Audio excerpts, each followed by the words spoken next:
I've got a matchlock musket, but I don't have a plug bayonet. I have to do something.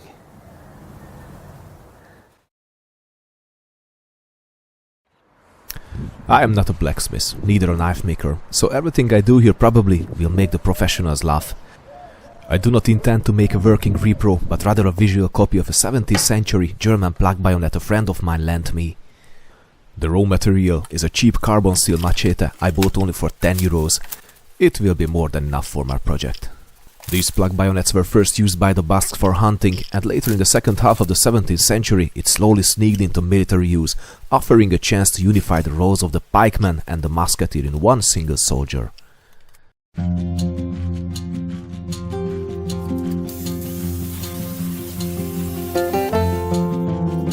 I started my project with cutting the rough form of the blade from a machete. The perfect companion for such barbaric interaction is the flax.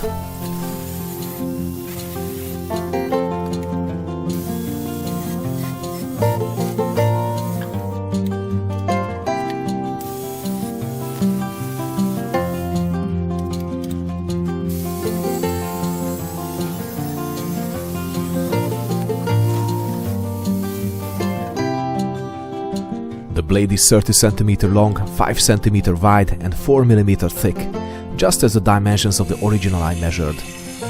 Now it is time to wet the marks of the barbaric cuts and to finalize the curves of the blade. The tang will also need some fine adjustment to be exactly 8 mm wide.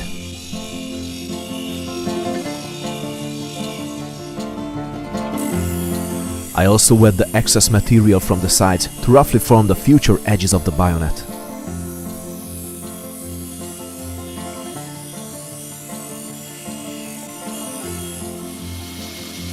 The next tool is my tape sander for forming the exact form of the edge. The original had a convex edge, so I replicated that one. When we are finished with this part, tempering would be the next step. But as I don't have a furnace, and neither I want to use this bayonet, I skip this part. The only thing I did with heat is straightening the tang a bit.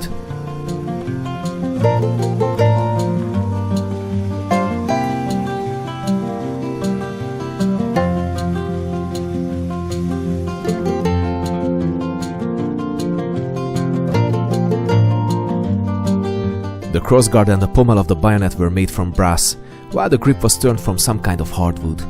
The plug bayonets have a distinctive grip form to ease inserting them into the barrel. Let's start now with the crossguard. The raw material is a 15 mm brass rod. The rear and fore quillions are tapering arms with a ball at the end, while the quillion block in the center has an oval shape. They can be turned from one single material, but in fact, in the past times they were rather cast.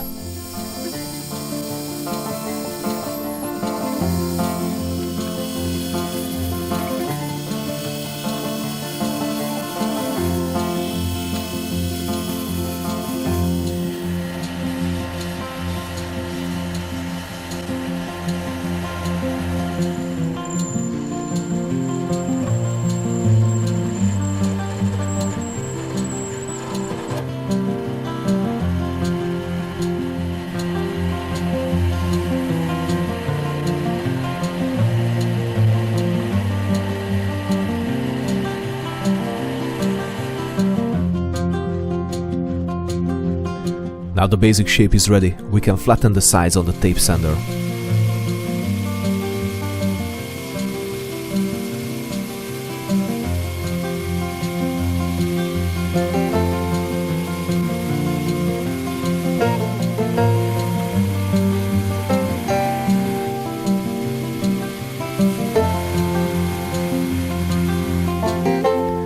Probably professionals would kill me for such amateurism, but sometimes it is enough to use good eye measure instead of the caliper. Now I am making the slot for the tang of the blade. It starts with drilling 3 holes and then opening the slot with a diamond grinder.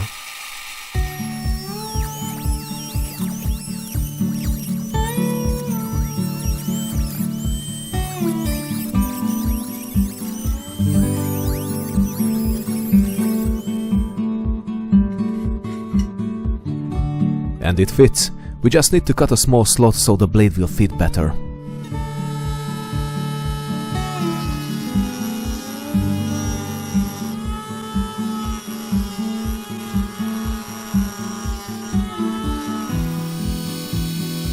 Now it is time to turn the pommel and the small brass tube below the quillion block. All parts of the grip will need an 8mm hole in the center to accept the tang.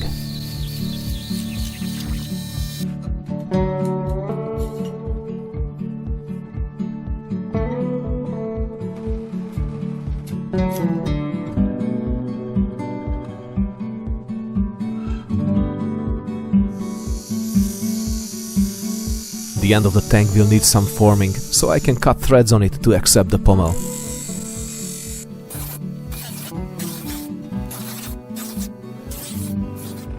I drill M3 threads in the pommel and cut the same on the tang.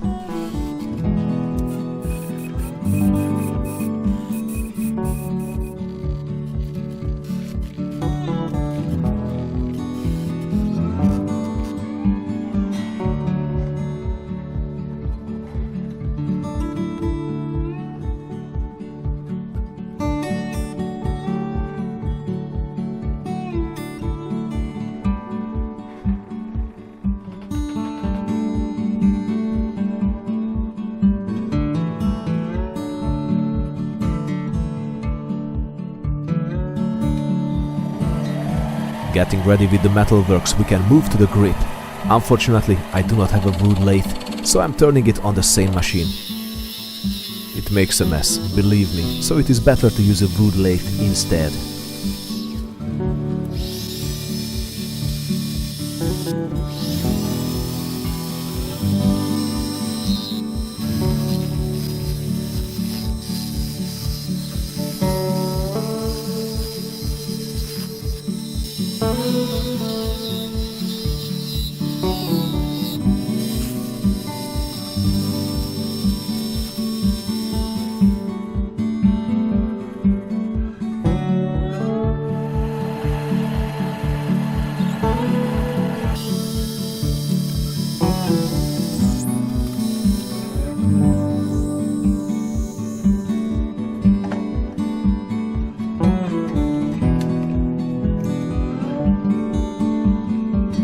Seems like we are ready, but if you messed it up, don't worry, it will still make a good night for a chess game.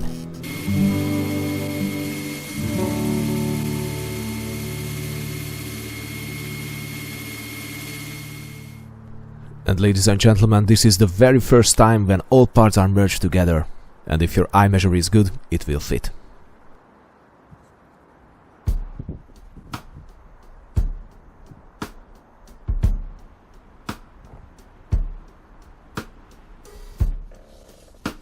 You can finalize the wood and the metal fit with a bit of sanding. For this purpose I use 400 grain sanding paper.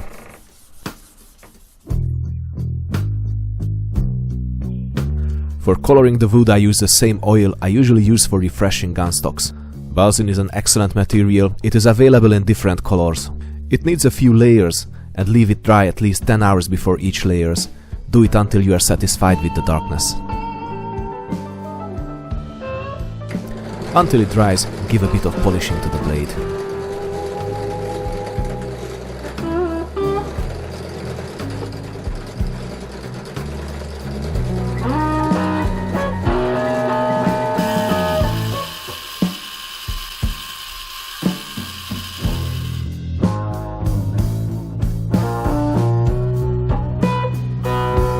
Now it is time for the nearly final assembly. The wood has the desired color, but we'll need another layer of tung oil for a glossy finish. I have to say I'm quite happy with the result. I spent 3 days for making an item that I will never use. But what the heck, the plug bayonet is an essential part of the military history, and now I will have a nice sample which I can show to my students. And that's the last step. I will apply a few layers of tung oil. This oil makes a very hard and glossy surface after drying, something like the shellac of the past centuries. The plug bayonet gave the musketeer the capability to defend itself against the enemy cavalry, therefore the need for the pikemen and other cold weapon armed foot soldiers vanished by the end of the 17th century. This was an ingenious invention that had a great impact on the development of tactics. The only disadvantage was that the soldier was not able to fire the musket once the bayonet was inserted into the muzzle.